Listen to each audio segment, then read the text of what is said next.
All right, hey, what's up, everyone? Here we are. Next guide here.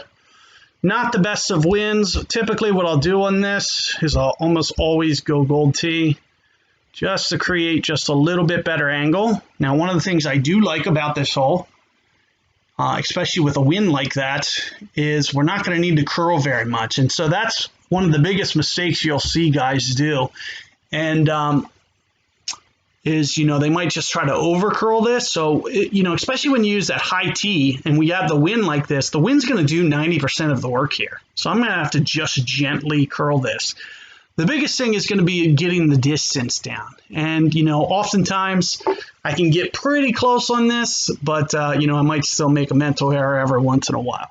So typically with the uphill and a little bit of curl, 6 wood, you can see I put the gold tee on it. It's typically going to change that 229, which I talked about. And, I might be able to get this maybe 229 with no wind, maybe 230 with the curl, with a little bit of curl, which isn't going to be enough. You can see it's 251 to the pin, and we have room behind. So we basically want to land 260 is what, and into the wind here.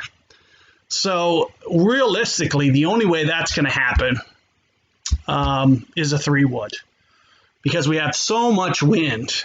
I don't think there's any real threat of a 3-iron, so a 3-iron typically lands, let's say 263 or 260, somewhere in that range. There's some uphill component. I wouldn't imagine it would go more than 257 here.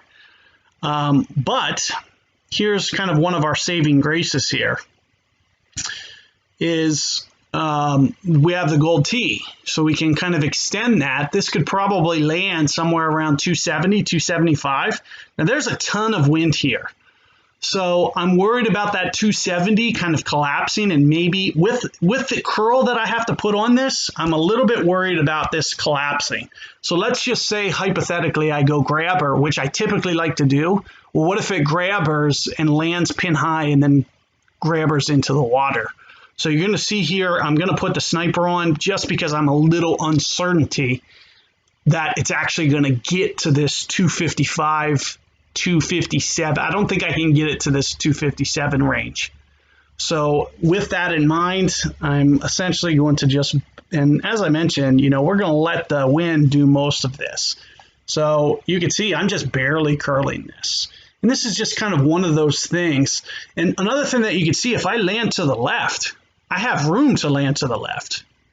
If I can land to the left, I can land to the right, but it's better to land to the left so I don't curl as much, because curling is going to take off distance. So if I want to make sure that I get this there, and math, all things considered, because that wind's super intense, then I'm just going to kind of barely curl this to try to keep as much distance on as possible. And then, in terms of curl, I'm thinking, I'm going to pull somewhere up towards the O here, somewhere in that. So not very much curl. And again, as you can see, it lands pin high.